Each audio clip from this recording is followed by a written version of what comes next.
Hello everyone. स्वागत है फिर से आप सभी का आपके अपने online platform RNCC nursing online coaching and online test series में। तो आज का जो अपना सेशन रहेगा वो अगेन कंसिडर करेगा अपने नेक्स्ट अपकमिंग एग्जाम जो नॉर्सेट है प्री और मेंस, उसको ही लेके अपना कंटिन्यू अभी जो अपना पैटर्न चल रहा है एमसीक्यू सेशन का, उसी का ये एक नेक्स्ट पार्ट रहेगा। और यहाँ पर हम डिस्कस करने वाले हैं लास्ट 5 ईयर के जो एमसीक्यूज हैं एम्स के, प्लस स्लाइटली जो हम यहाँ पे टॉपिक डिस्कशन करेंगे। टॉपिक डिस्कशन में मैं आपको ये बताऊंगा कि इसके आगे या फिर इसके अलावा और कौन से ऐसे इंपॉर्टेंट एमसीक्यूज हैं उस टॉपिक में से, जहां से कुछ नए एमसीक्यू बन सकते हैं या फिर कुछ अच्छे एमसीक्यू बन सकते हैं। इस प्रकार से जो अपना ये जो पूरा सेशन चलेगा लाइक प्रीवियस सेशन। और आज के सेशन के अंदर कुछ प्री के लिए नॉट सेट प्री के लिए कुछ इंपॉर्टेंट एमसीक्यूज रहेंगे जो लास्ट ईयर जो कुछ एग्जाम्स के अंदर लास्ट 5 ईयर के एग्जाम्स के अंदर आपको पूछे जा चुके हैं। तो शुरू करते हैं आज के अपने सेशन को बिना किसी देरी के।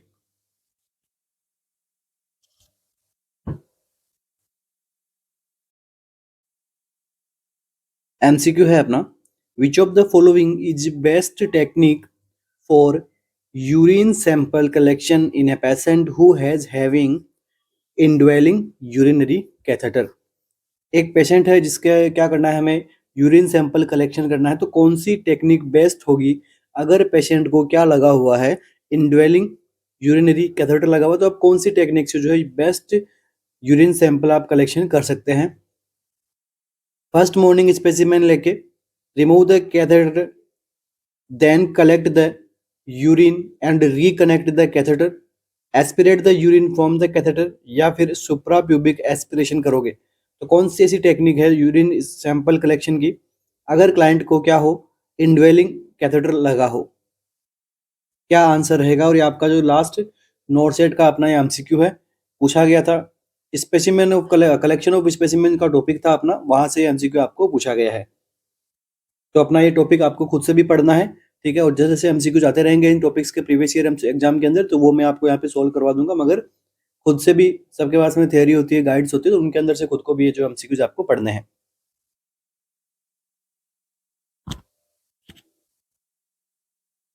तो देखिए क्या आंसर रहेगा यहाँ पे अपना। तो देखिए यहाँ पे जो अपना करेक्ट आंसर रहेगा वो रहेगा option number C, aspirate the urine from catheter. Catheter से हमें क्या करना है, यूरिन को एस्पिरेट करना है। कभी भी जो है यूरिन बैग से जो हमें यहाँ पे सैंपल कलेक्शन नहीं लेना है। फर्स्ट मॉर्निंग सैंपल लेने का यहाँ पे कोई वो नहीं है, ठीक है, कि यहाँ पे बेस्ट, क्योंकि इनवेलिंग कैथेटर यहाँ पे लगा हुआ है, तो फर्स्ट मॉर्निंग सैंपल किस में लेते हैं, स्पुटम के अंदर हम जरूर फर्स्ट मॉर्निंग स्पेसिमेन कलेक्ट करते हैं। Remove the catheter, then collect urine and reconnect the catheter, ये ऑप्शन भी क्या है यहाँ पे रॉन्ग है। ऑप्शन नंबर 1 भी रॉन्ग है और ऑप्शन नंबर डी भी रॉन्ग है। सुप्राप्यूबिक एस्पिरेशन, सुप्राप्यूबिक एस्पिरेशन तब करते हैं जब यहाँ पे कोई प्रॉब्लम हो, किसमें, क्लाइंट की यूरेथ्रा के अंदर क्या हो, डैमेज हो, इसलिए हमें क्या करना पड़ता है, सुप्राप्यूबिक एस्पिरेशन करना पड़ता है। इसके बाद में देखिए मेजरली जो है 4 टाइप के जो हमारे पास में क्या है, यूरिनरी कैथेटराइजेशन के यहाँ पे अपने प्रोसीजर्स है कि 4 टाइप से हम कर सकते हैं। कौन कौन सा टाइप है, इंटरमिटेंट कैथेटराइजेशन,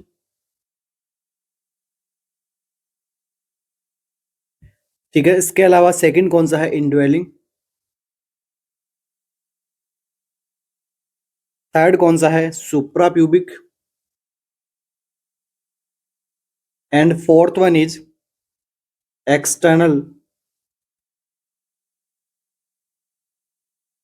यूरिनरी कैथेटराइजेशन। ये 4 स्टेप से हम क्या कर सकते हैं, यूरिनरी सैंपल कलेक्ट कर सकते हैं, कैथेटराइजेशन कर सकते हैं पेशेंट को। अब नेक्स्ट देखते हैं अपन यहाँ से कौन से प्री के लिए एमसीक्यू बन सकता है। देखिए इंटरमिटेंट से क्या हो सकता है, इमीडिएट रिलीफ मिलेगा।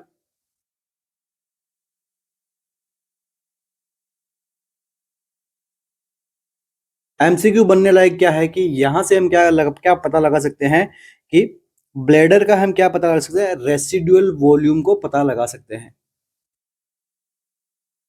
ठीक है। रेसिडुअल वॉल्यूम कितना है वो हम किससे पता लगा सकते हैं, तो इंटरमिटेंट कैथेटराइजेशन करके पता लगा सकते हैं। इसके बाद में जो है इसको हम कौन सा टाइप कहते हैं? Single lumen catheter. ठीक है, सिंगल ल्यूमन कैथेटर यहाँ पे इसको हम यहाँ पे कहते हैं। और नेक्स्ट देखिए इंडवेलिंग कैथेटर। तो इंडवेलिंग जो कैथेटर है इसे हम क्या कहते हैं? डबल और ट्रिपल ल्यूमन कैथेटर, जो मोस्ट कॉमन काम में आते हैं।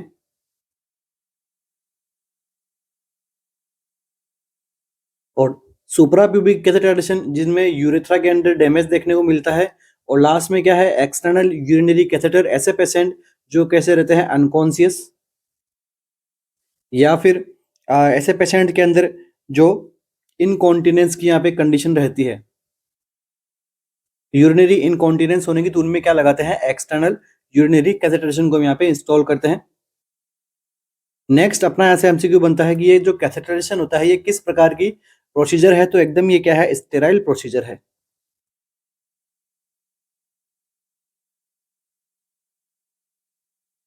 और नेक्स्ट कैथेटर इंसर्शन एक स्टेराइल प्रोसीजर है। और नेक्स्ट एमसीक्यू बनता है कि कैथेटर को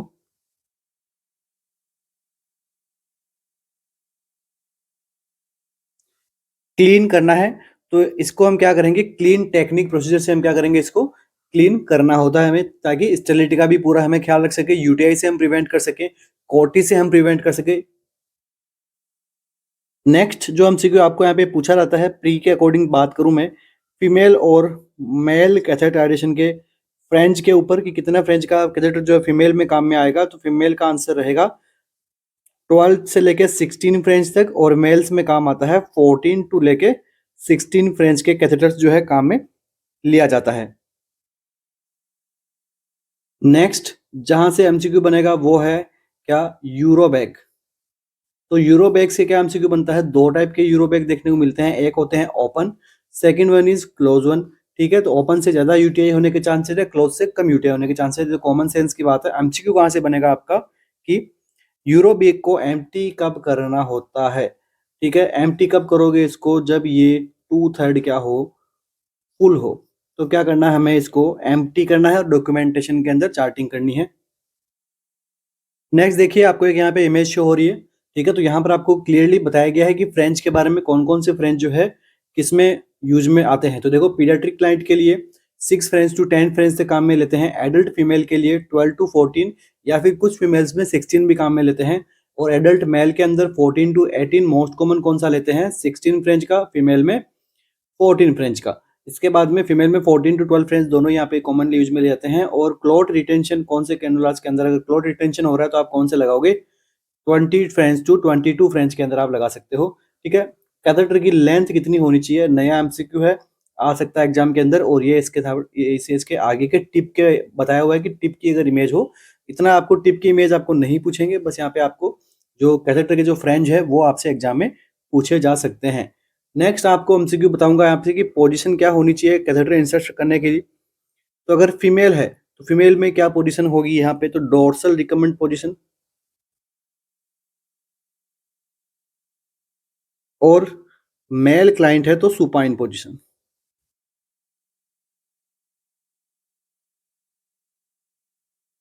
और ये अगेन एक स्लाइड है जिसके अंदर आप देख सकते हो कि यहाँ पे साइज दी हुई है फ्रेंच में, और यहाँ पे साइज मिलीमीटर के अंदर। नेक्स्ट देखिए एमसीक्यू बनता है आपका कि कॉम्प्लिकेशन क्या होती है यूरिनरी कैथेटर की, क्या कॉम्प्लिकेशन होगी? तो सबसे पहला एमसीक्यू बनता है कोटी। क्या फुल फॉर्म होती है इसकी? Catheter associated urinary tract infection. ठीक है, और ये मोस्ट कॉमन किससे देखने को मिलता है? ये एमसीक्यू आपका नया एमसीक्यू बन सकता है। मोस्ट कॉमन किससे देखने को मिलेगा? इनड्वेलिंग कैथेटर से।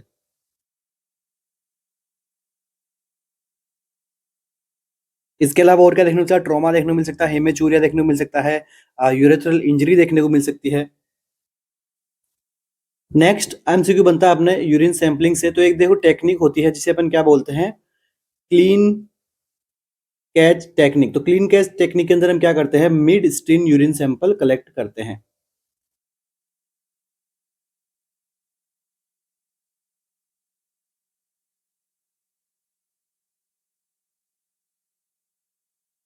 अब देखिए अगर आपको यूरिन सैंपल में आपको कैथेटर से आपको सैंपल लेना, तो आपको क्या करना होगा?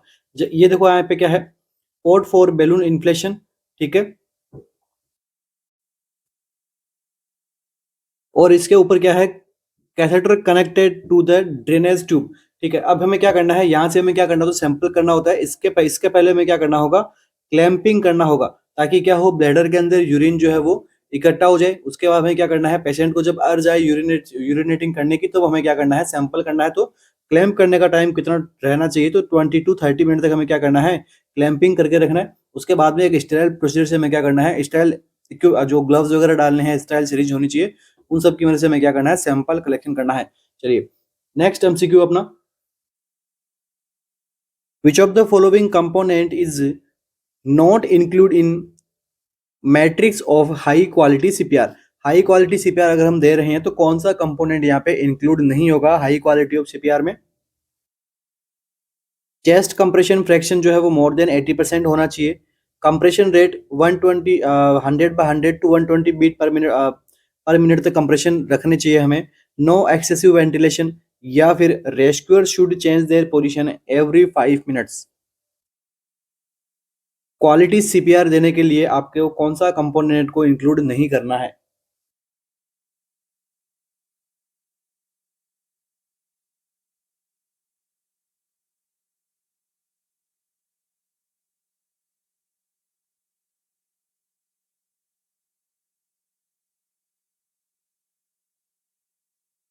तो देखिए यहाँ जो ऑप्शन करेक्ट होने वाला है वो है option number D, rescuer should change position every 5 minute. यहाँ पे क्या होता है, रॉन्ग होता है। ठीक है, एवरी 5 मिनट से आपको पोजीशन चेंज नहीं करनी है। तो यहाँ पे क्या होना चाहिए, 5 साइकिल अगर यहाँ पे सीपीआर की कंप्लीट हो रही है, तब आपको क्या करना है, पोजीशन चेंज करनी है। उसके बाद में जो है, जो कंप्रेशन कर रहा था वो आ जाएगा वेंटिलेशन पे, और जो वेंटिलेशन कर रहा था वो आ जाएगा कंप्रेशन पे। बाकी देखिए कौन कौन सी यहाँ पे हाई क्वालिटी सीपीआर की कंपोनेंट्स होते हैं। तो टोटल यहाँ पे 5 कंपोनेंट्स हमें पढ़ाए जाते हैं। कौन कौन से होते हैं, फर्स्ट वन है, चेस्ट कंप्रेशन का जो फ्रैक्शन है वो 80% से ज़्यादा होना चाहिए। सेकंड जो है, कंप्रेशन डेप्थ जो है 100 to 120 बीट पर मिनट तक होना चाहिए। मतलब क्या है, इसका क्या मीनिंग हो गया, पुश फास्ट। नेक्स्ट क्या है, पुश हार्ड। पुश हार्ड का क्या मीनिंग होता है कि कंप्रेशन जो डेप्थ है वो एटलीस्ट कितनी होनी चाहिए, 50 mm तक होनी चाहिए, या फिर मैं कहूँ 2 इंच तक ये होनी चाहिए। इसलिए जो है पुश हार्ड यहाँ पे जो है कंपोनेंट के अंदर लगाया गया है। और या फिर मैं कहूँ 1/3 एंटीरियर पोस्टीरियर डायमीटर तक जो आपको क्या करना है, चेस्ट को कंप्रेशन करना है। उसके बाद में फोर्थ वन जो होता है वो है रिकॉइल। प्रॉपर जो है चेस्ट को रिकॉइल होना चाहिए। ठीक है, आफ्टर ईच कंप्रेशन। ठीक है, नेक्स्ट एंड लास्ट के अंदर क्या है, एक्सेसिव वेंटिलेशन देने की यहाँ पे नीड नहीं है। ठीक है, तो यहाँ पे कितना दोगे, 2 ब्रीथ आफ्टर 30 सेकेंड्स। ठीक है, 30 सेकेंड्स के आफ्टर यहाँ पे क्या करना है आपको, ये 30 सेकेंड नहीं, 30 कंप्रेशन के बाद में जो आपको क्या करना है, 2 ब्रीथ जो है क्लाइंट को प्रोवाइड करवानी है। तो मतलब यहाँ पे कोई नहीं है कि आपको एक्सेसिव आपको जो है वेंटिलेशन की यहाँ पे नीड नहीं होती है। ठीक है, कोई यहाँ पे एडवांस एयरवे को आपको नहीं बताया गया है, बस सिंपल है 2 ब्रीथ आफ्टर 30 कंप्रेशन। या फिर मैं इसको मैं कह सकता हूँ 1 breath after every 6 to 10 seconds के अराउंडिंग हमें क्या है कि एक ब्रीथ जो है क्लाइंट को प्रोवाइड करवानी है। अगर ऑप्शन में आपको 2 ब्रीथ आफ्टर 30 मिले, प्रायोरिटी जो है इसको देनी है। चलिए next MCQ, which of the following is a most clinical manifestation of VP shunt failure in an infant। एक इन्फेंट में वेंट्रिकुलो पेरिटोनियल शंट लगाया गया था और उसमें वो क्या हो गया है, फंक्शन करना फेल हो गया है। तो जो है मोस्ट क्लिनिकल मैनिफेस्टेशन क्या रहेगा इन्फेंट में, पुअर फीडिंग होगा, हेडेक होगा, अल्ट्रेशन होगा एलओसी में, या फिर लैक ऑफ एपेटाइट देखने में मिलेगा। पुअर फीडिंग देखने को मिलेगी, हेडेक देखने को मिलेगा, alteration in level of consciousness देखने को मिलेगा, या फिर लैक ऑफ एपेटाइट देखने को मिलेगा। तो देखिए जो कंडीशन है वेंट्रिकुलर पेरिटोनियल सेल्ट, यहाँ पे बच्चे में कौन सी कंडीशन में यहाँ पे अप्लाई करते हैं, तो आंसर आपका क्या रहेगा, हाइड्रोसिफिलस।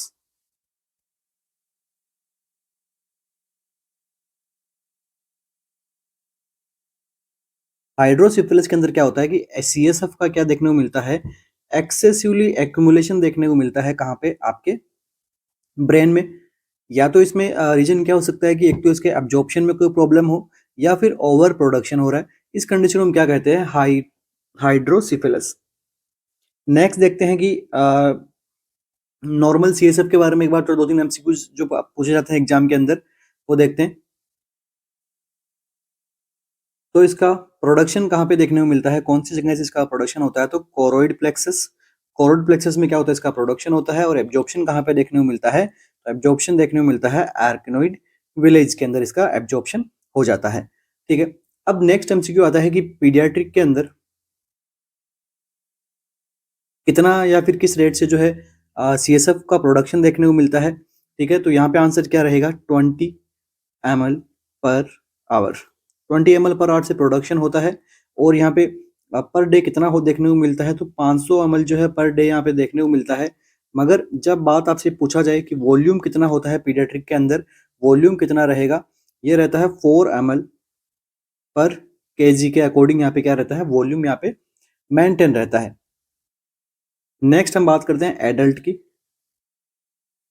एडल्ट के अंदर जो सीएसएफ है वो उसका सिक्रेशन 0.5 ml पर मिनट देखने को मिलता है। और मैक्सिमम यहाँ पे कितना देखने को मिल सकता है, 30 ml पर आवर तक। ठीक है, दोनों यहाँ पे नॉर्मल है। और अगर मैं बात करूँ पर डे कितना देखने को मिलेगा आपको, तो 720 ml पर 24 आवर्स के अंदर आपको जो है 720 ml तक आपको देखने को मिलता है। और इसकी जो नॉर्मल वॉल्यूम होगी वो होता है 100 to 150 ml तक। अब बच्चों के अंदर इससे ज़्यादा हो रहा है, मतलब क्या है, हाइड्रोसिफिलिस की कंडीशन देखने को मिलती है। ठीक है, 2 टाइप के होते हैं, कम्युनिकेशन हाइड्रोसिफिलिस होता है, नॉन कम्युनिकेटिंग हाइड्रोसिफिलिस होता है। उसके बारे में हम जो यहाँ पे नहीं देखने वाले। ठीक है, ये मेरा कंप्लीट टॉपिक आपको यूट्यूब पे भी पढ़ाया हुआ है। ओके, तो वहाँ पर आप जाके देख सकते हैं। आगे फ्यूचर में कभी इनका एमसीक्यू आएगा तो मैं वापस वहाँ से भी इसको डिस्कस कर दूंगा। नेक्स्ट देखिए, बात करते हैं अपन साइन एंड सिम्टम्स की। तो बेसिक साइन सिम्टम्स की हम बात करूंगे। हाइड्रोसिफिलिस का साइन सिम्टम, बेसिक सिम्टम क्या होता है, बच्चों के अंदर क्या होते हैं, फोंटानेल होते हैं। तो ये क्या कर जाते हैं, बल्ज कर जाते हैं। उसके बाद में और क्या देखने को मिलता है, क्रैकपॉट साउंड, या फिर इसको क्या कहते हैं, मैक्वेन साइन भी कहते हैं इसको हम।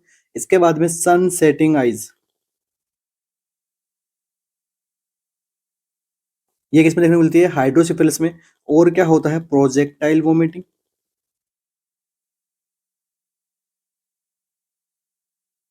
ये भी यहाँ पे हाइड्रोसिफिलिस की कंडीशन में। और लास्ट में हाई पिच श्रिल क्राई देखने को मिलती है हाइड्रोसिफिलिस वाले बच्चों में। अभी जो है आप यहाँ पे क्लियरली एक इमेज देख सकते हैं। इस इमेज को हम क्या कहते हैं, सन सेटिंग आइज।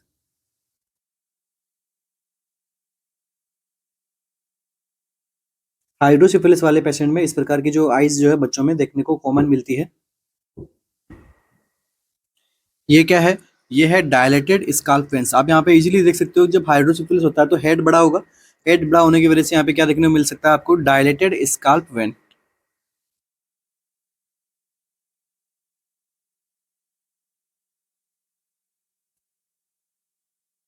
अब हम बात करते हैं इसके ट्रीटमेंट की। तो ट्रीटमेंट में जो है आपको इमेज दिखाई दे रही है, तो इस टाइप की एक इमेज लगाई जाती है, सॉरी आपको एक शंट लगाया जाता है। इस शंट का क्या नाम है, वेंट्रिकुलो पेरिटोनियल शंट। अब ये जो शंट है वो क्या करेगा, वेंट्रिकल्स में क्या होता है, प्रोडक्शन होता है। ठीक है, कोरोइड प्लेक्सस से लेफ्ट जो वेंट्रिकल में, वहां से जितना भी सीएसएफ बनेगा वो कहाँ पे आ जाएगा, आपका पेरिटोनियम कैविटी में आ जाएगा।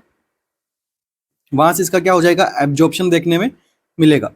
ठीक है, मगर यहाँ पे एक कंडीशन है कि इस कंडीशन के अंदर वेंट्रिकुलो पेरिटोनियल शंट के अंदर यहाँ पे जो क्या है, अगर ज़्यादा अमाउंट में सीएसएफ बन रहा है तो वो एक्यूमुलेट होगा कहाँ पे, पेरिटोनियम में। और पेरिटोनियम के अंदर वो एक्यूमुलेट होने की वजह से जो आपको क्या कंडीशन देखने को मिल सकती है, प्लूरल इफ्यूजन भी यहाँ पे जो है इसकी कॉम्प्लिकेशन आ सकती है लंबे टाइम तक अगर यहाँ पे ट्रीटमेंट नहीं किया गया। तो और क्या कर सकते हैं अपन, वेंट्रिकुलो एट्रियम डाल सकते हैं, वेंट्रिकुलो प्लूरल शंट भी यहाँ पे प्रोवाइड करवा सकते हैं। तो अलग अलग टाइप के शंट होते हैं। मोस्ट कॉमनली काम में लिया जाता है वो कौन सा है, वेंट्रिकुलो पेरिटोनियल। नेक्स्ट यहीं से अपने एमसीक्यूज बनेंगे जहां से एग्जाम के अंदर पूछ रहते हैं, किससे, नर्सिंग केयर से। आप किस प्रकार से इस क्लाइंट की नर्सिंग केयर करोगे, तो सबसे पहला एमसीक्यू बनता है पोजीशन से, कि क्लाइंट है, बच्चा है, जिसको क्या लगा दिया गया है, वेंट्रिकुलो पेरिटोनियल शंट लगाया गया है, इसको पोजीशन कौन सी देनी है? तो आंसर क्या रहेगा? अनऑपरेटेड साइड। ठीक है, हेड किस साइड में रखोगे? अनऑपरेटेड साइड में रखना है आपको, या फिर मैं कहूँ डायरेक्टली सुपाइन पोजीशन के अंदर आप जो है क्लाइंट को रख सकते हो। इसका रोल क्या है?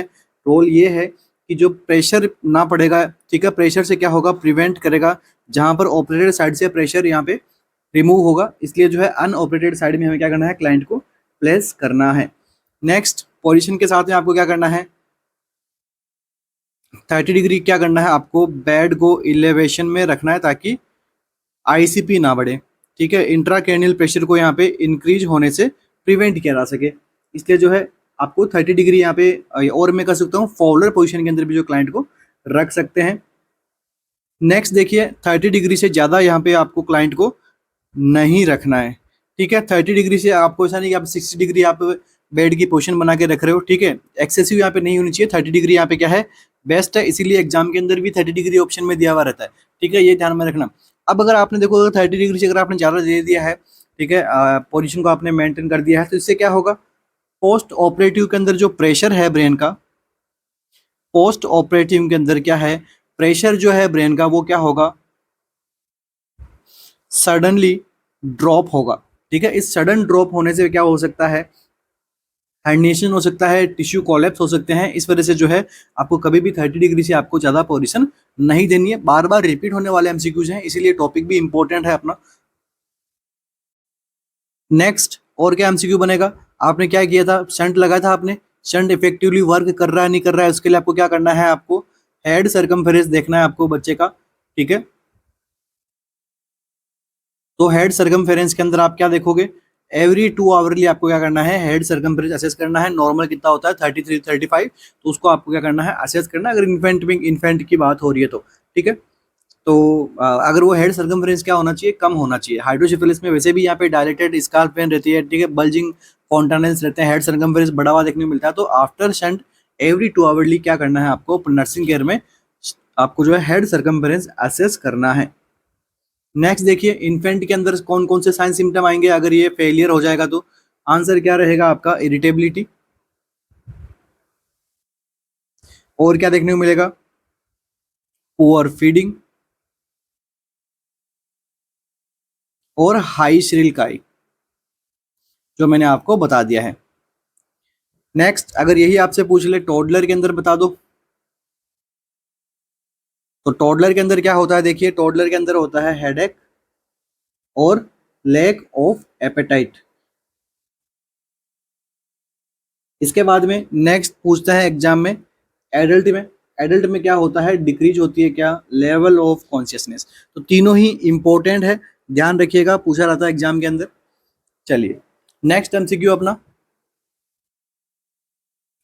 ओके, ये देखिए एक क्लिनिकल इमेज है आपके वेंट्रिकुलो पेरिटोनियल शंट की। तो अपने एग्जाम में कि अगर आपको क्लिनिकल इमेज अब देने लग जाए एम्स, तो आपको उसके लिए भी डरना नहीं है। ठीक है, ये क्या है? वेंट्रिकुलो पेरिटोनियल शंट है, या फिर इस प्रकार का कैथेटर होता है, इसके अंदर कनेक्टर होता है, और वेंट्रिकुलर जो पेरिटोनियल कैथेटर यहाँ पे प्रेजेंट रहता है। ठीक है, लॉन्ग ये इसकी लेंथ देखने को मिलती है आपको। In a patient with chest pain which is suggestive of a myocardial infarction. अगर एक पेशेंट में चेस्ट पेन हो रहा है, तो कौन सा ऑप्शन जो है सजेस्ट कर रहा है यहाँ पे मायोकार्डियल इंफ्रैक्शन होने को? Severe pain, vomiting and sweating हो रही है, पेन परसिस्ट फॉर 1 वीक, या फिर sharp pain like knife which can radiated to jaw and shoulder. क्या आंसर रहेगा अपना यहाँ पे? मायोकार्डियल इंफ्रैक्शन के लिए कौन सा ऑप्शन आपको सजेस्ट कर रहा है?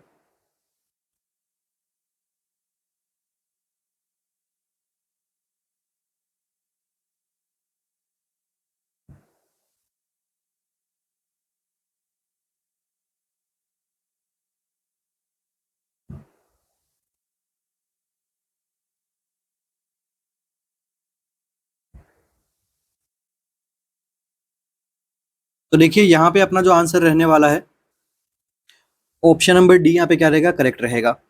तो sharp knife like pain feel होता है पेशेंट को, जो रेडिएट करता है कहाँ पे? जो एंड शोल्डर के साइड में। ठीक है, तो ये क्या इंडिकेट कर रहा है आपको कि चेस्ट पेन तो हो रहा है, मगर अगर ये इस प्रकार का आपको रेडिएशन देखने को मिल रहा है पेन में, तो ये सजेस्ट करता है कि वहाँ पे क्या हो सकता है? एमआई का अटैक आ सकता है पेशेंट को। इसके अलावा देख लीजिए कौन कौन से सिम्टम्स होते हैं। देखिए चेस्ट पेन होगा क्लाइंट को, नेक, जो एंड शोल्डर और आर्म पेन यहाँ पे देखने को मिलेगा, रेडिएट करेगा, शॉर्टनेस ऑफ ब्रीथ देखने को मिलेगी, नोजिया वोमिटिंग देखने को मिलेगी, और यहाँ पे सिंकोप यहाँ पे देखने को मिलेगा, प्लस पाल्पिटेशन देखने को मिलता है। ये कॉमन साइन सिम्टम्स है एक्यूट मायोकार्डियल इस्चेमिया होने के। इसके बाद में जो है इलेक्ट्रोकार्डियोग्राम के अंदर आपको क्या क्या चेंजेस देखने को मिलेंगे, ये आपके लिए नेक्स्ट इंपॉर्टेंट एमसीक्यू हो सकता है एग्जाम में, क्योंकि आपको सिम्टम्स पूछ लिए थे लास्ट ईयर, हो सकता है इस बार आपको क्या पूछ ले, इलेक्ट्रोकार्डियोग्राम के बारे में पूछ ले। तो यहाँ पे देखो नॉन स्पेसिफिक एसटीडी चेंजेस भी देखने को मिल सकते हैं, एसटी डिप्रेशन भी देखने को मिल सकता है, ठीक है, टी वेव इन्वर्जन भी देखने को मिल सकता है। तो देखो ST segment elevation, ST depression, दोनों टाइप के जो है आपको एमआई देखने को मिलते हैं। इलेवेशन के अंदर आपको क्या क्या देखने को मिलेगा, ठीक है, एसटी इलेवेशन देखने को मिल सकता है वहाँ पे। और यहाँ पे इसका रीजन क्या हो सकता है, एक्यूट एमआई यहाँ पे हो सकता है, एंटीरियर लेटरियल इंफीरियर यहाँ पे जो है सर्कुलेशन के अंदर यहाँ पे डिफेक्ट देखने को मिलता है। टोटल ओक्लूजन किसमें देखने को मिलता है, coronary artery, major coronary artery के अंदर क्या होता है, अस्थि सेगमेंट इलेवेशन एमआई देखने को मिलता है, ठीक है ना। ये भी आप एमसीक्यू बन सकता है, ध्यान में रखना। तो आपको इमेज गाइडिंग करनी है आपको, तो इसके अंदर आपको इस प्रकार से क्वेश्चंस आपको जो है पूछे जा सकते हैं एग्जाम में। तो एमआई की जो ईसीजी है वो आपको देखनी है, वो आपको देखना है कि किसमें एसटी सेगमेंट इलेवेशन होता है, किसमें एसटी सेगमेंट डिप्रेशन आपको देखने को मिलता है। नेक्स्ट एमसीक्यू है, child is having difficulties in social interaction में डिफिकल्टीज हो रही है और कम्युनिकेशन में डिफिकल्टी, स्टेरियोटाइप बिहेवियर है उसका कंटिन्यूसली एक जैसा बिहेवियर मेंटेन रह रहा है उसका, सेल्फ इंजरीज हो रही है उसको बिहेवियर, और विथ डिलेड स्पीच, स्पीच कैसे डेवलपमेंट कैसा उसका डिले है। द प्रोबेबल डायग्नोसिस, अब इसका प्रोबेबल डायग्नोसिस क्या रहेगा, डिसलेक्सिया, ऑटिज्म, एडीएचडी या फिर टिक डिसऑर्डर।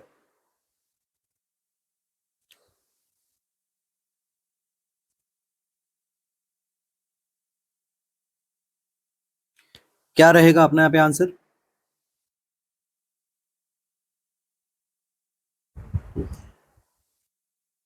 तो देखिए ये जो कंडीशन है इसमें ये कौन सा आंसर अपना जो करेक्ट रहेगा, देखिए ऑप्शन नंबर बी यहाँ पे क्या रहेगा, करेक्ट रहेगा।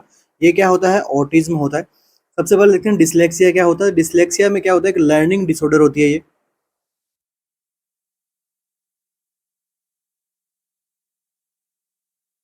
ठीक है। तो यहाँ पर जो है लर्निंग के अंदर प्रॉब्लम आती है बच्चों के अंदर, ठीक है। उसके बाद में जो है इंटेलिजेंस से भी इसका जो है इफेक्ट पड़ता है, इसे हम क्या कहते हैं, डिसलेक्सिया। सेकंड क्या है, ऑटिज्म। तो ऑटिज्म के अंदर क्या होता है, चाइल्डहुड के अंदर ड्यूरिंग चाइल्डहुड यहाँ पे जो है न्यूरो डेवलपमेंटल यहाँ पे क्या होता है, स्लो होता है, ठीक है।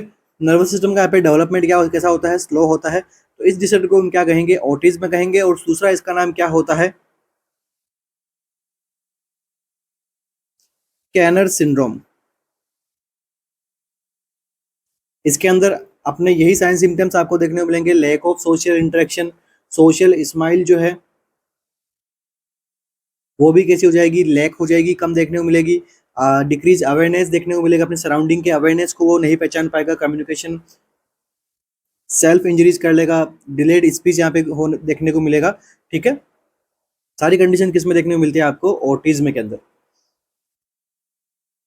इसके बाद में देखिए क्या है, attention deficit hyper kinetic disorder, और लास्ट में क्या है, टिक डिसऑर्डर। तो टिक डिसऑर्डर से एमसीक्यू बनता है कि टिक डिसऑर्डर के अंदर क्या देखने को मिलता है।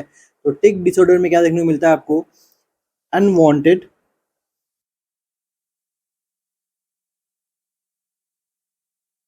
abnormal, अनकंट्रोलेबल मसल मूवमेंट, इसे हम क्या कहते हैं, टिक डिसऑर्डर। और यही टिक्स अगर लंबे टाइम तक बनी रहे, क्रॉनिक बनी रहे, तो इस सिंड्रोम को हम क्या कहेंगे, टिक सिंड्रोम, यानी इस सिंड्रोम को हम क्या कहेंगे, टॉरेट सिंड्रोम।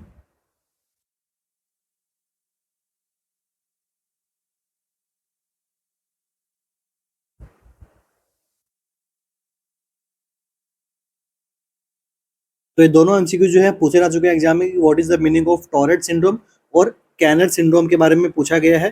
तो इनकी डेफिनेशंस पूछी गई है अब तक। तो अगर आपसे वापस से पूछे तो ध्यान में रखना। नेक्स्ट देखिए एडीएचडी की आपको ड्रग ऑफ चॉइस भी आपको जो है पूछी जा चुकी है कि अटेंशन डिफिसिट हाइपर डिसऑर्डर की आपने क्या आपको ड्रग ऑफ चॉइस रहेगी, तो आंसर क्या रहेगा, मैथिल फेनिडेट।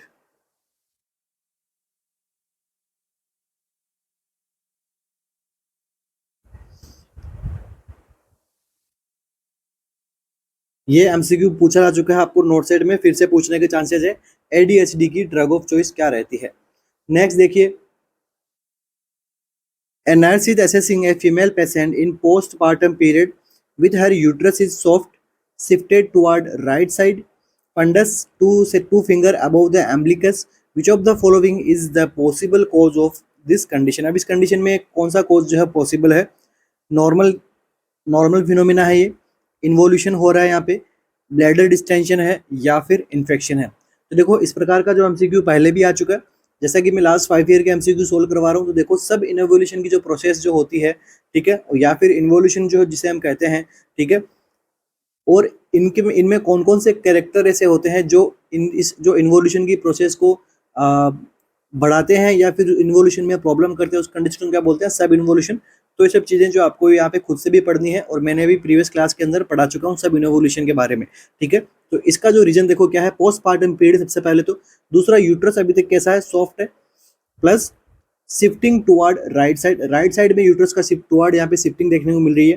फंडस अभी 2 फिंगर यहाँ पे क्या है, अम्बिलिकस के अबोव है। तो ये सारी कंडीशंस आपको क्या बता रही है, ठीक है, ये सारी कंडीशन आपको क्या बता रही है? Option number C. यहाँ पे हो सकता है क्या है, क्लाइंट को ब्लैडर में डिस्टेंशन है, जिसकी वजह से आपको इस प्रकार का साइन सिम्टम्स आपको यहाँ पे फिजिकल अपीयरेंस आपको जो है देखने को मिला है, ठीक है। इसलिए जो है ब्लैडर डिस्टेंशन को असेस करना है, एम्प्टी करवाना है ब्लैडर को, okay. A nurse is going to drawing capillary blood by heel prick method. एक नर्स जो है वो कैपिलरी ब्लड उसको लेना है, ड्रॉ करना है, और मेथड कौन सा है? हील प्रिक मेथड है। A newborn for blood glucose estimation करने के लिए the nurse cleans the site with alcohol and then pricks up the needle. अब नर्स ने क्या किया, साइट को एल्कोहल से क्लीन किया है, फिर वहाँ पे नीडल को प्रिक किया। विच of the following statement is correct? अब कौन सा फॉलोइंग स्टेटमेंट इस कंडीशन में यहाँ पे करेक्ट है, ये आपसे पूछा गया था नोट सेट में, ठीक है। सारे के सारे मैं क्या पढ़ा रहा हूँ आपको, लास्ट 5 ईयर के एमसीक्यू है, ठीक है, पीवाईक्यू हम सोल्व कर रहे हैं, भूलना नहीं है इसको। तो देखो cleaning with alcohol is not necessary, यहाँ पे जो है एल्कोहल से क्लीनिंग करना नेसेसरी नहीं है। Wipe off first drop because alcohol can give false elevated reading. Next, check blood glucose 2 times, dry the clean area with wet cotton sponge. तो कौन सा ऑप्शन यहाँ पे जो है करेक्ट रहेगा? हील प्रिक आपको क्या करना है, मेथड से ब्लड को ड्रॉ करना है, और किसके लिए कर रही है वो? ब्लड ग्लूकोज का लेवल पता लगाने के लिए बच्चे में। क्या आंसर करेक्ट रहेगा?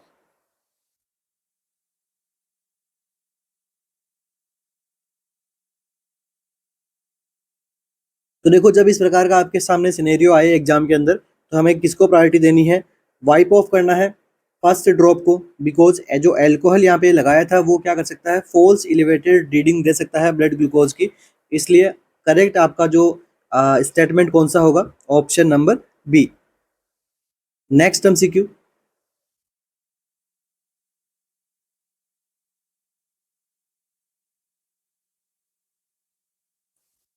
Parkland formula for fluid calculation in burn patient should be calculated by।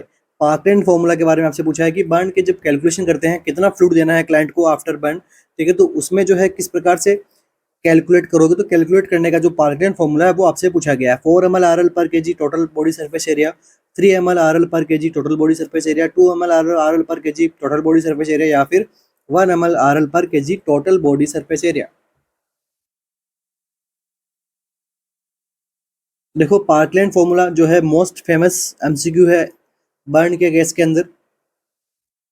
Complete burn की क्लासेस ली जा चुकी है, वहाँ पर अच्छे से मैंने बताया कि पार्कलैंड फॉर्मूला क्या होता है, इवॉन्स फॉर्मूला क्या होता है, मॉडिफाइड ब्रूक फॉर्मूला क्या होता है, सब हमने पढ़ा है। देखो पार्कलैंड फॉर्मूला का आंसर क्या रहेगा? 4 ml होनी चाहिए RL, फिर बाद में पर केजी, उसके बाद में टोटल बॉडी सरफेस एरिया, जितना बर्निंग एरिया है उसको हम क्या करेंगे यहाँ पे इस मैनर के अंदर, फॉर्मूला के अंदर हम सेट करेंगे, तो हमें क्या होगा, जो रिक्वायरमेंट है फ्लूइड की वो हम यहाँ पे पेशेंट को प्रोवाइड करवा सकते हैं।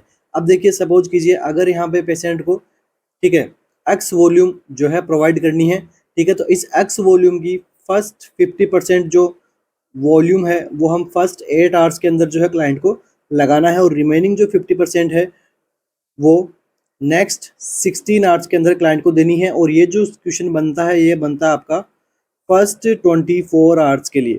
ठीक है, फर्स्ट 24 आवर्स में आपको जो है किस प्रकार से फ्लूइड आपको प्रोवाइड करना होता है, ये एग्जाम में पूछा जा चुका है, एमसीक्यू है। चलिए नेक्स्ट एमसीक्यू।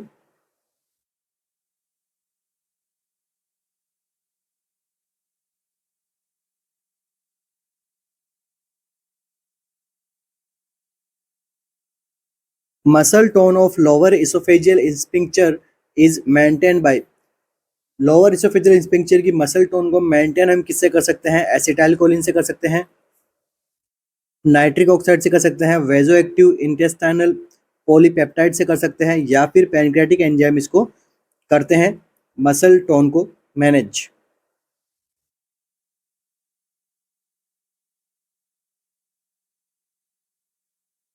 क्या रहेगा अपना आंसर? इसोफेजियल स्फिंक्टर की मसल टोन को मेंटेन कौन करता है, वो भी स्पेशली कौन से इसोफेजियल स्फिंक्टर है? यहाँ पे लोअर इसोफेजियल स्फिंक्टर है, पूछा गया एमसीक्यू आपसे, देख लेते हैं। तो दो एमसीक्यू बनते हैं आपने यहाँ पे, एक बनते हैं रिलैक्सेशन करवाने के। रिलैक्सेशन कौन सा कंपोनेंट करवाएगा, और यहाँ पे कॉन्ट्रैक्शन कौन सा कंपोनेंट करवाता है, मतलब मेंटेन कौन करके रखता है मसल टोन को। दोनों ही चीजें अपने पूछी जा सकती है। इस बार आपसे क्या पूछा था? रिलैक्सेशन का पूछा था, सॉरी आपको जो है मसल टोन के बारे में पूछा था, किसका? लोअर इसोफेजियल स्फिंक्टर के बारे में। ठीक है, मेंटेन कौन करता है, ना कि रिलैक्स। ठीक है, कॉन्ट्रैक्शन या फिर इसको जो है मेंटेन कौन करके रखता है। तो देखिए यहाँ पर अपना जो आंसर होगा, तो muscle tone of lower oesophageal sphincter is maintained by, यहाँ पर ऑप्शन नंबर 1 क्या होगा?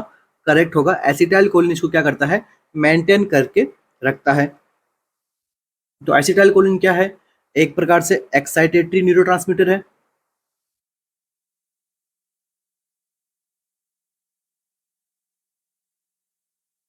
तो ये क्या करेगा? इसको मेंटेन करके रखेगा, यहाँ पे कॉन्ट्रैक्शंस यहाँ पे कोज करेगा। इसके बाद में नेक्स्ट यहाँ पे एसिटाइल कोलिन की जगह आपको एससीएच भी देखने को मिल सकता है। नेक्स्ट हम क्या पूछते हैं कि रिलैक्सेशन कौन करेगा लोअर इसोफेजियल इंस्पेक्टर का? तो रिलैक्सेशन में क्या क्या काम आता है? रिलैक्सेशन कौन रेगुलेट करता है? तो रेगुलेटेड बाय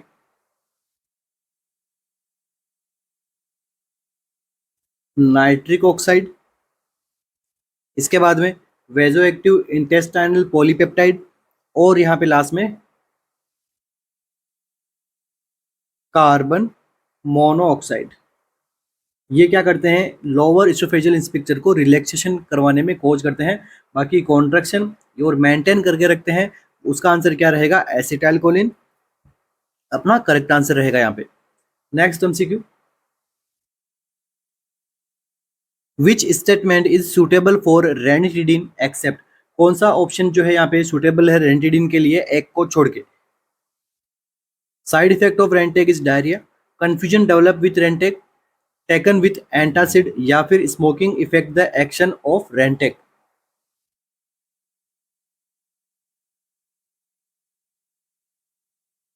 तो देखो आपके क्या पूछा है, एक्सेप्ट में पूछा है कि बाकी के सारे ऑप्शन सही है एक को छोड़ के। तो देखिए साइड इफेक्ट जो है रेंटेक का वो क्या होता है? डायरिया होता है, बिल्कुल सही है। कंफ्यूजन वगैरह रहती है, इसलिए जब अपन रेनिथिडिन वगैरह लेते हैं तो अपन को ड्राइविंग वगैरह हमें अवॉइड करनी चाहिए। उसके बाद में जो है स्मोकिंग जो है ड्रग के एक्शन को यहाँ पे क्या करता है? इफेक्ट करता है। तो आपसे क्या पूछा गया था? एक्सेप्ट पूछा गया था। तो रेंटेक को जो है एंटासिड के साथ में आपको जो है नहीं इंटेक करना है। Next MCQ.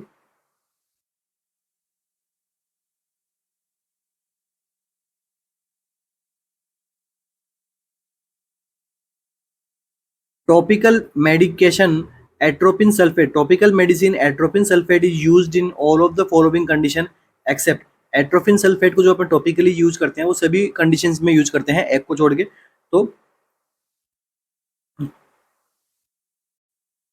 ऑप्शन है अपने पास में corneal ulcer, close angle glaucoma, uveitis, या फिर कैटरेक्ट।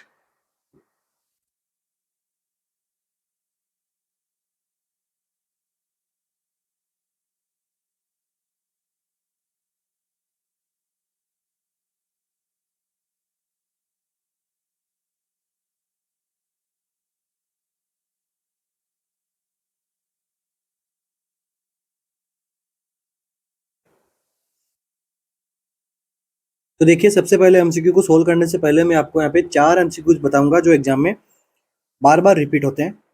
देखिए कौन-कौन से एमसीक्यू है। सबसे पहला एमसीक्यू,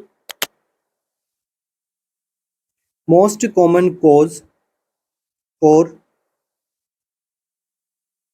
ब्लाइंडनेस इंडिया में और वर्ल्ड में कौन सा है? कैटरेक्ट। सेकंड एमसीक्यू पूछते हैं अपने को, second most common cause for blindness, answer क्या रहेगा? Glaucoma. Next MCQ, most common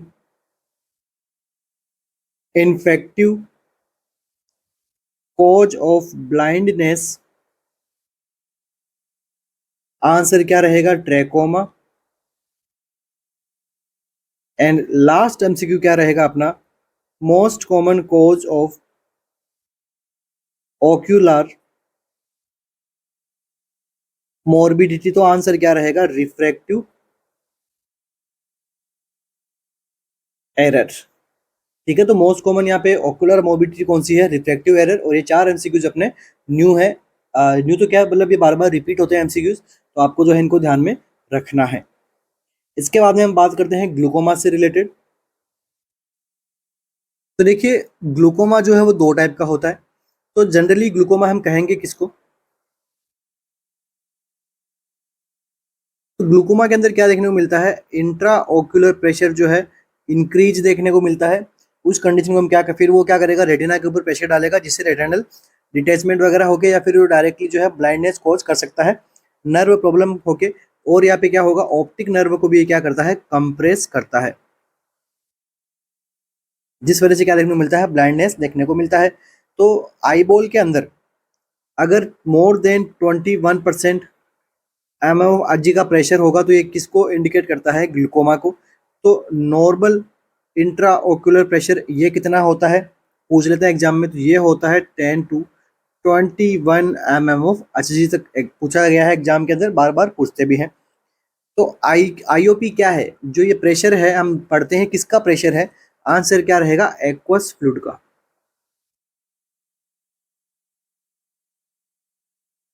ठीक है, अब हम बात करते हैं 2 टाइप के यहाँ पे प्रॉब्लम होती है। एक तो होती है कि जो एक्वस फ्लूइड है इसका क्या हो जाए? ओवर प्रोडक्शन हो जाए। दूसरा क्या है कि एक्वस फ्लूइड का जो फ्लो है एब्जॉर्प्शन का, उसके अंदर कोई प्रॉब्लम आ जाए। ठीक है, एब्जॉर्प्शन पूरी तरीके से ना होगा तो अंदर ही अंदर क्या होगा? एक्वस फ्लूइड भरा हुआ रहेगा, जो अंदर प्रेशर इंक्रीज करेगा। दूसरा ओवर प्रोडक्शन होना। ठीक है, तो ये 2 इसके मेजर कोज होते हैं और इन्हीं 2 कोज के ऊपर हमें क्या पढ़ने को मिलता है? एंगल क्लोजर और ओपन एंगल ग्लूकोमा। यहाँ तक बात क्लियर होगी सबके? सबसे पहले हम बात करते हैं ओपन एंगल की। तो ओपन एंगल में आपको क्या देखने को मिलता है? देखो, ये एंगल जो है यहाँ पे आइरिस और लेंस के बीच का जो एंगल है वो कैसा है? ओपन है। तो यहाँ से जो है फ्लो है वो आराम से अभी तक ओपन है, जो ड्रेन हो रहा है फ्लूइड का वो भी सही है, मगर ओवर प्रोडक्शन आपको यहाँ पे देखने को मिलता है। ठीक है, तो इस वजह से क्या देखने को मिलेगा आपको? जो इंट्रा ओकुलर प्रेशर है वो कितना देखने को मिलता है यहाँ पे? मोर देन 21 टू 24 से ज़्यादा हो गए। मैक्सिमम कितना आ सकता है? 32 mm ऑफ HG तक जो है इंट्राओक्यूलर प्रेशर पहुंच सकता है। इस कंडीशन को क्या बोलते हैं? Open angle glaucoma. इसी को ही हम क्या कहते हैं? Most common type of glaucoma भी कौन सा होता है? ओपन एंगल ग्लूकोमा होता है, जिससे क्या होगा? रेटिनल नर्व कंप्रेस होगी, ऑप्टिक नर्व कंप्रेस होगी और विजन में प्रॉब्लम होगी। तो इस वजह से देखो यहाँ पे क्या है, ये प्रॉब्लम जो है ये कैसी है? स्लो है। ठीक है, तो इसके अंदर जो जो विजन लॉस होगा वो भी कैसे होगा? धीरे धीरे होगा, मतलब प्रोग्रेसिव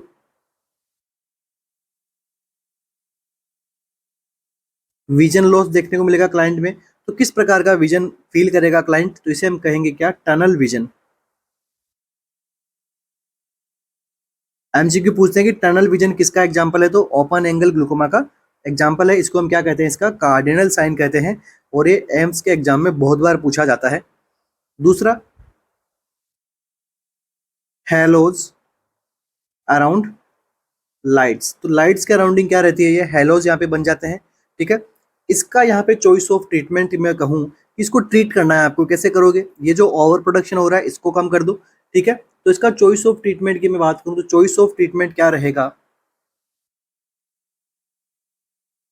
चॉइस ऑफ ट्रीटमेंट क्या रहेगा? आंसर अपना जो रहेगा वो है टीमोलोल। ठीक है, तो टीमोलोल क्या है? चॉइस ऑफ ट्रीटमेंट है इसका, बीटा ब्लॉकर जो ड्रग होती है। ओपन एंगल ग्लूकोमा का चॉइस ऑफ ट्रीटमेंट क्या है?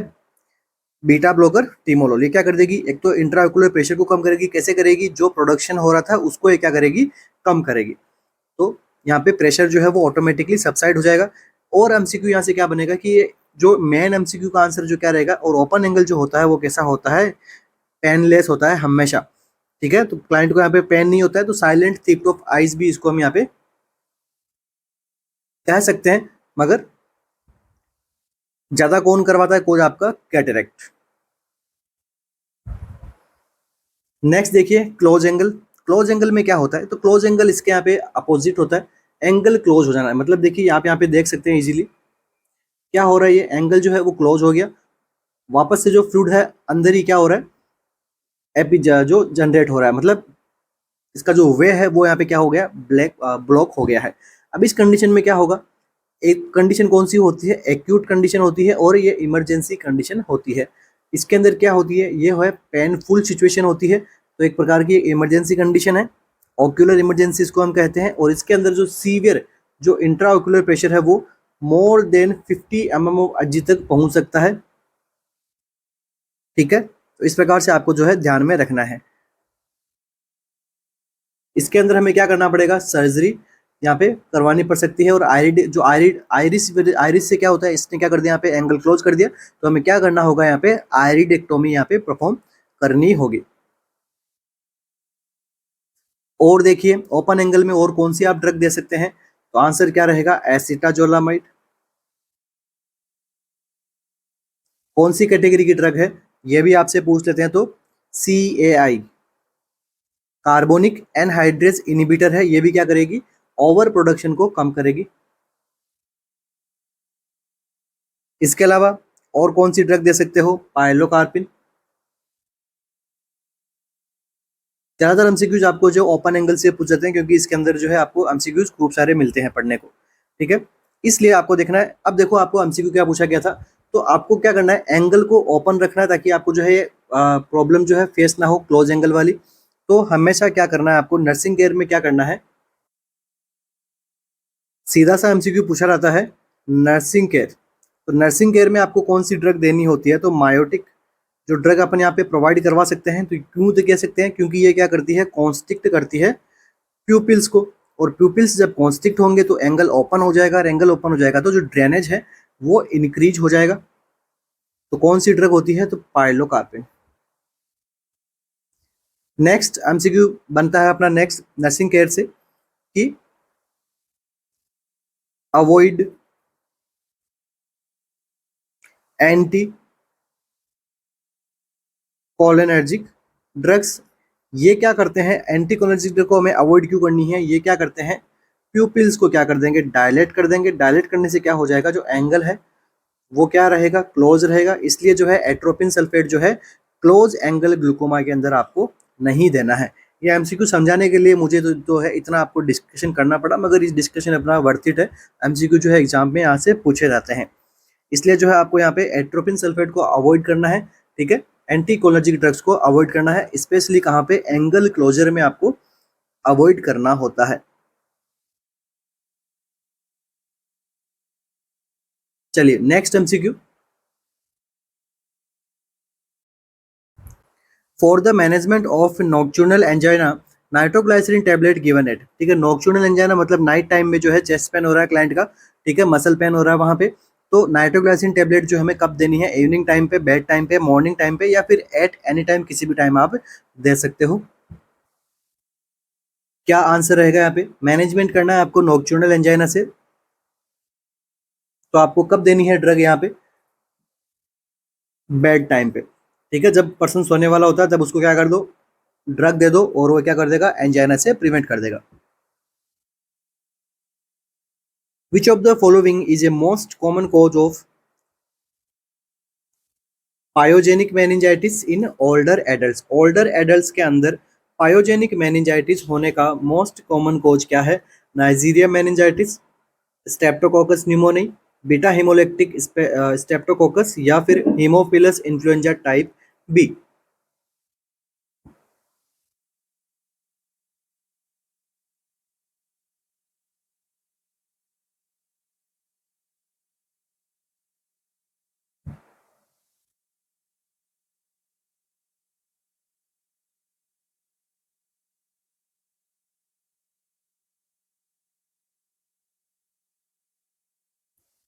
तो देखिए यहाँ पे अपना जो आंसर रहेगा ओल्डर एडल्ट्स के अंदर मोस्ट कॉमन कोज क्या रहेगा पायोजेनिक मेनिंजाइटिस का आंसर क्या रहेगा नाइजीरिया मेनिंजाइटिस। ठीक है, अब देखिए यहाँ से और कम सीक्यू क्या बनता है, अगर मेनिंजाइटिस एडल्ट्स में है और वो स्पोरेडिक है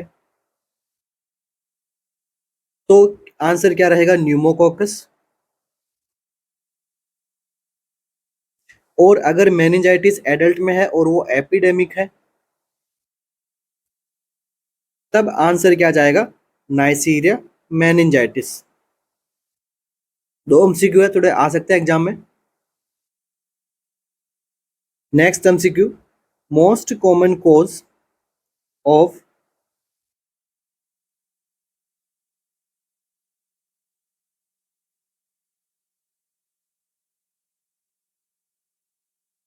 मेनिंजाइटिस इन नियोनेट्स, आंसर क्या रहेगा क्लेबेसिला। क्लेबेसिला के बाद में क्या रहेगा स्टेफ ओरियस। इंपॉर्टेंट है, ध्यान में रखना, प्रायोरिटी में क्या रहेगा क्लेबेसिला, उसके बाद में स्टेफाइलोकोकस ओरियस। नेक्स्ट एक और इम्पोर्टेंट, देखिए हर पॉजिटिव एजेंट को हम स्टडी करने के लिए हम एक मीडियम बनाते हैं। ठीक है, तो यहाँ पर एमसीक्यू बनता है tier Martin agar is used for meningitis, पूरा नाम लिखना तो आपको नाइसीरिया मेनिंजाइटिस। कौन सा मीडियम अगार यूज करते हैं यहाँ पे थायर मार्टिन अगार। नेक्स्ट एमसीक्यू अपना most common fungus producing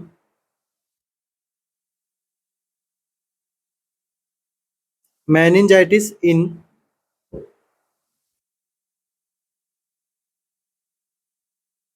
immunocompressed host, answer क्या रहेगा यहाँ पे क्रिप्टोकोकस। तो ये कुछ एमसीक्यूज है इंपॉर्टेंट मेनिंजाइटिस से रिलेटेड, बहुत सारे एमसीक्यूज बनते हैं। अभी अपन क्या पढ़ रहे हैं केवल और केवल इसके पॉजिटिव एजेंट्स के बारे में पढ़ा रहा हूँ, बाकी मैंने आपको वायरल मेनिंजाइटिस के बारे में पढ़ाया है, बैक्टीरियल मेनिंजाइटिस के मैंने आपको पहले भी एमसीक्यूज करवाए हैं। ठीक है, वहाँ पे अगर आप सीएसएफ एनालिसिस करते हो तो आपको किस प्रकार की फाइंडिंग मिलती है वहाँ पे। नेक्स्ट एमसीक्यू, अगर किसी क्लाइंट को टीबी मेनिंजाइटिस हो रहा है तो उसका रूट क्या रहा होगा। ठीक है, सबसे पहले उसको क्या होना चाहिए प्राइमरी यहाँ पे जो है ट्यूबरकुलोसिस होना चाहिए, कौन सी पल्मोनरी वाली। उसके बाद में वो इसका रूट ऑफ स्प्रेड कौन सा होगा मेनिंजाइटिस कोज का भी ये कोज करेगी हिमेटोजेनियसली। ठीक है, हिमेटोजेनस रूट से फिर क्या कोज करेगी टीबी मेनिंजाइटिस कोज करती है। इंपॉर्टेंट है, लिख लीजिए प्री के लिए जो है इंपॉर्टेंट एमसीक्यू है ये। अच्छा, एक एक क्रिप्टोकोकस का देख लीजिए वापस से कि fungal infection immuno compromised patient, for example मैं बात करूं अगर एचआईवी का कोई पेशेंट है और यहाँ पर इसको फंगल इन्फेक्शन की वजह से मेनिंजाइटिस हो रहा है तो इसका रीजन क्या होगा, इसका रीजन होगा क्रिप्टोकोकस नियोफॉर्म्स। ठीक है, क्रिप्टोकोकस तो मैंने बता दिया मगर एक बार मुझे याद आ गया कि नियोफॉर्म्स से रिलेटेड भी एमसीक्यू पूछा गया था आपसे, तो यहाँ पर ये देखने को मिलता है क्या क्रिप्टोकोकस नियोफॉर्म्स।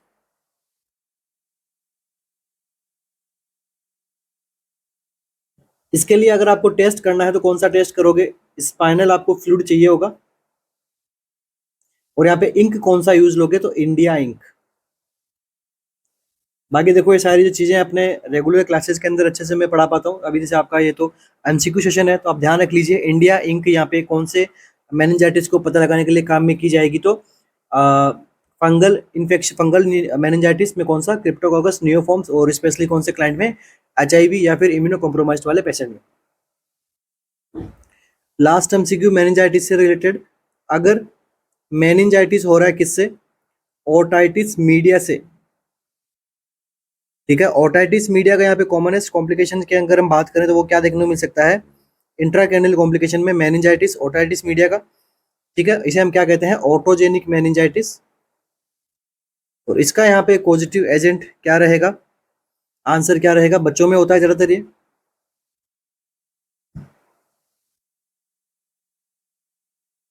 Streptococcus pneumonia.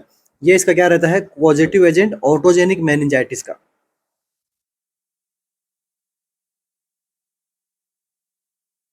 ओके, एक एमसीक्यू और लास्ट में बताना चाहूंगा, अगर ऑप्शन में नाइसीरिया मेनिंजाइटिस ना हो तो आपको कौन सा ऑप्शन करेक्ट करके आना है, ये देख लीजिए। अगर ऑप्शन में नाइसीरिया मेनिंजाइटिस ना दिया हो, कुछ नया आपको दे दिया हो वहाँ पे, तो सेकंड प्रायोरिटी क्या रहेगी अपनी वहाँ पे, सेकंड प्रायोरिटी क्या रहेगी, स्टेप्टोकोकस न्यूमोनियाई। ठीक है, पायोजेनिक मेनिंजाइटिस को कॉज करता है किसके अंदर, एडल्ट के अंदर। ठीक है, नाइसीरिया मेनिंजाइटिस ऑप्शन में ना हो तो क्या करना है आपको, स्टेप्टोकोकस न्यूमोनियाई। ठीक है, दोनों ही कॉज करते हैं, तो अब ज्यादातर कौन कौन सा देखने को मिलता है, नाइसीरिया मेनिंजाइटिस। मगर ऑप्शन में ही ना हो नाइसीरिया मेनिंजाइटिस तो क्या करना है आपको, correct, streptococcus pneumoniae.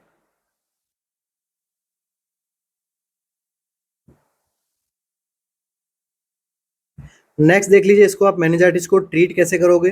First MCQ, drug of choice for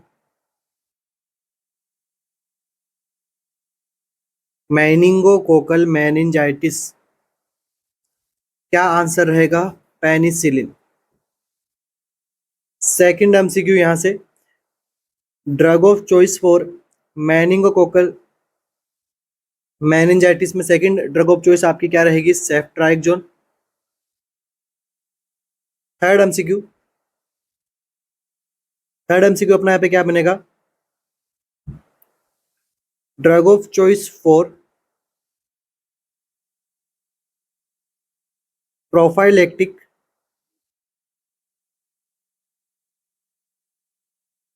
meningococcal meningitis, answer क्या रहेगा, रिफाम्पिसिन।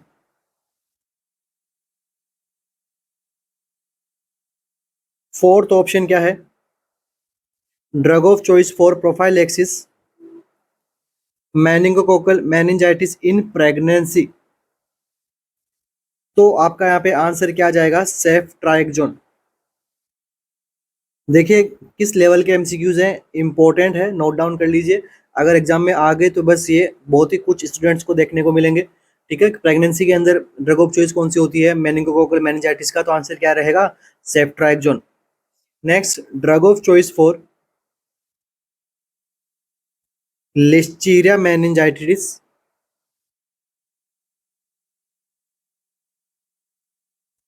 आंसर क्या रहेगा, एम्पिसिलिन। सिक्स एमसीक्यू क्या रहेगा यहाँ पे, रिफाम्पिसिन यहाँ पे क्यों नहीं देंगे प्रेगनेंसी के अंदर, अगर एमसीक्यू आपसे पूछ ले।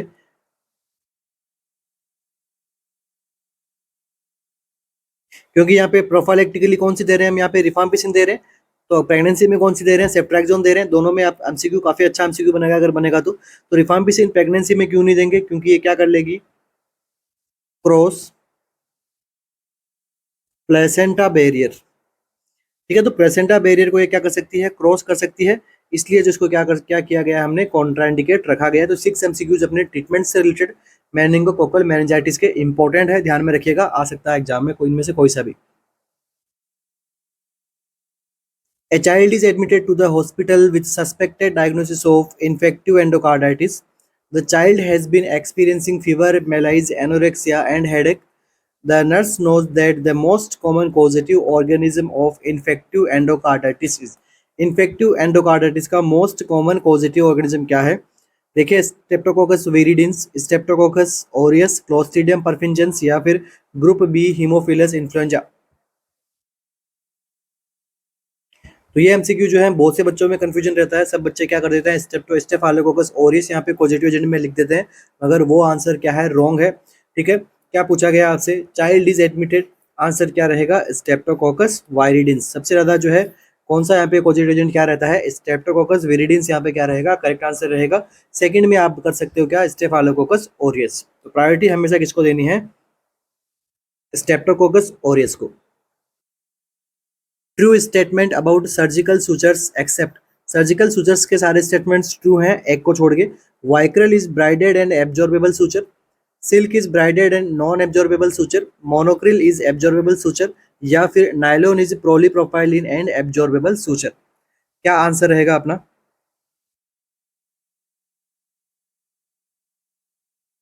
तो देखिए ऑप्शन नंबर डी, नायलॉन जो होता है एब्जॉर्बेबल सुचर की कैटेगरी में नहीं आता है, नॉन एब्जॉर्बेबल रहता है। बाकी के ऑप्शंस क्या है?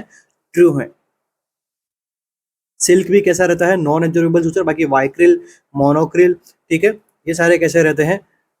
एब्जॉर्बेबल सुचर में कैटेगरी में आते हैं। Which of the following are feature of mental health care act 2017 except, कौन सा यहाँ पे एक्सेप्ट होगा फीचर के अंदर, मतलब ऐसा कौन सा ऑप्शन है जो फीचर में इंक्लूड नहीं किया गया है मेंटल हेल्थ केयर एक्ट 2017 में?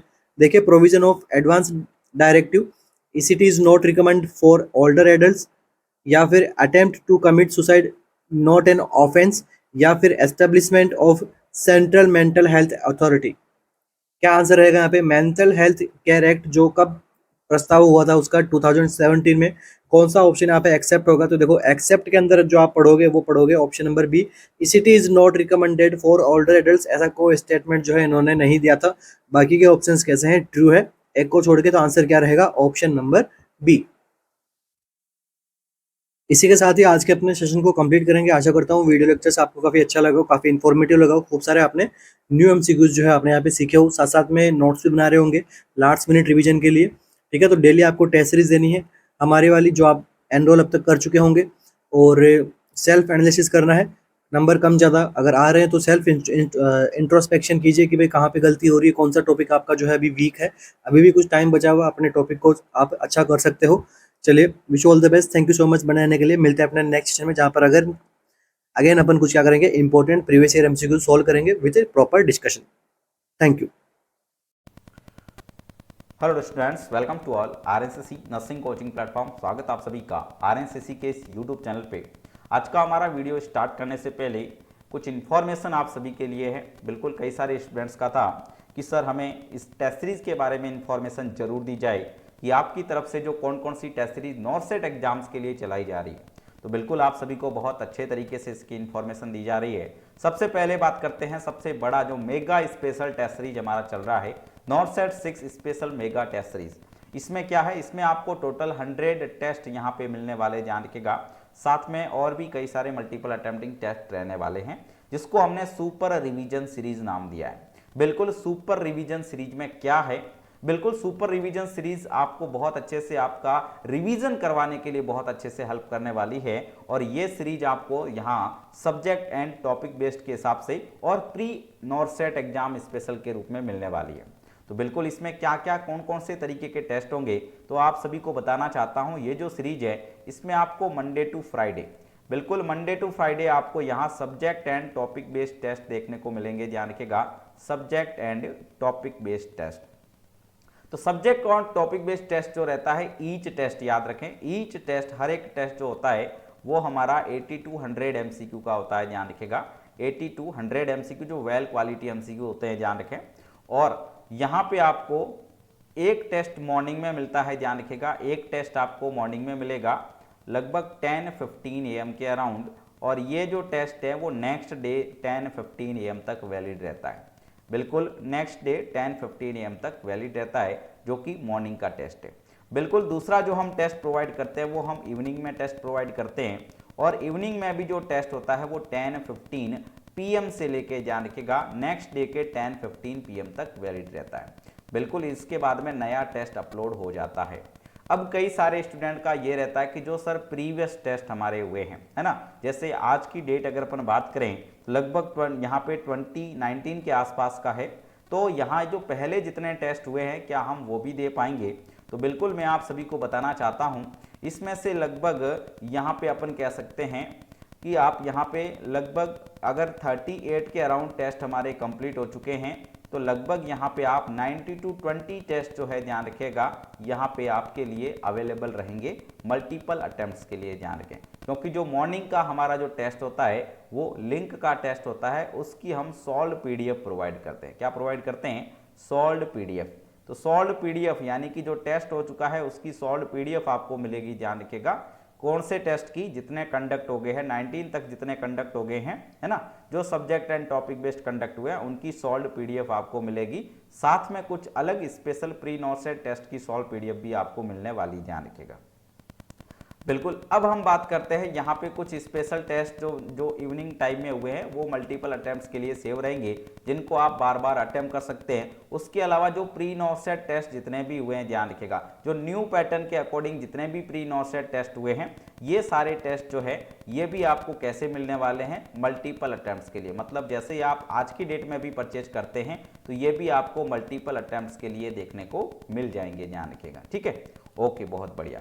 अब जो आने वाले डेज है ध्यान रखिएगा उसमें भी आपको डेली बेसिस पे एक मॉर्निंग में टेस्ट मिलेगा, एक इवनिंग में टेस्ट मिलेगा। इस तरीके से आपको टोटल 100 टेस्ट, ध्यान रखिएगा, टोटल 100 प्लस टेस्ट यहाँ पे प्लान किए गए हैं। ध्यान रखें जो भी यहाँ पे एम्स सेलेक्टेड फैकल्टीज के द्वारा बनाए गए हैं और बहुत ही शानदार तरीके के टेस्ट हैं।